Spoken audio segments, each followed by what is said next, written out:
సకల దేవతా స్వరూపుడు శ్రీ సిద్ధి సాయినాథ్ మహారాజ్ గారి పాదార విందాలకు శిరస్సు వంచి నమస్కరించుకుంటూ, శ్యామ హేమత్వంతో మీరిద్దరూ కొంతసేపు మాట్లాడుకున్నారా అని చెప్పి బాబా అడుగుతారు. అట్లయించో మీరేమి మాట్లాడుకున్నారో చెప్పుమని చెప్పి చెప్తారు.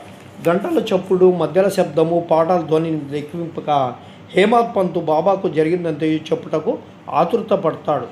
తాము ముచ్చటించిన దంతయు తనకు చాలా ఆనందం కలుగజేసిందనియు, ముఖ్యంగా ముసలమ్మ కథ మిక్కిలి ఆశ్చర్యం కలుగజేసిందనియు, దాన్ని విని బాబా లీలలు అగోచరములని తెలుసుకొంటిననియు, ఆ కథ రూపముతో నన్ను బాబా ఆశీర్వదించారని హేమత్పంతు చెప్పాను. అప్పుడు బాబా కథ చాలా అద్భుతమైనది, నీవెట్లు ఆనందించితివి, నాకు ఆ విషయములు వివరమనియు చెప్పుమని చెప్పి అడుగుతారు. అప్పుడు హేమత్పంతు తానింతకు ముందు విన్న కథను పూర్తిగా బాబాకు వినిపిస్తారు. అది తన మనస్సునందు శాశ్వత ప్రభావం కలిగించిందని చెప్పి చెప్తారు.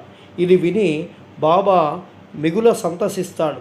ఈ కథ నీకు నచ్చిందా, దాని ప్రాముఖ్యమును నీవెలా గుర్తించావు అని చెప్పి బాబా హేమత్పంతును అడుగుతారు. అప్పుడు అవును బాబా, నా మనశ్చాంచల్యము నిష్క్రమించినది, నాకు నిజమైన శాంతి విశ్రాంతి కలిగినది, సత్య మార్గమును కనుగొనగలిగితిని అని హేమత్పంతు బాబాతో బదులిస్తారు. బాబా ఇలా చెప్పడం ప్రారంభిస్తారు. నా పద్ధతి మిక్కిలి విశిష్టమైనది.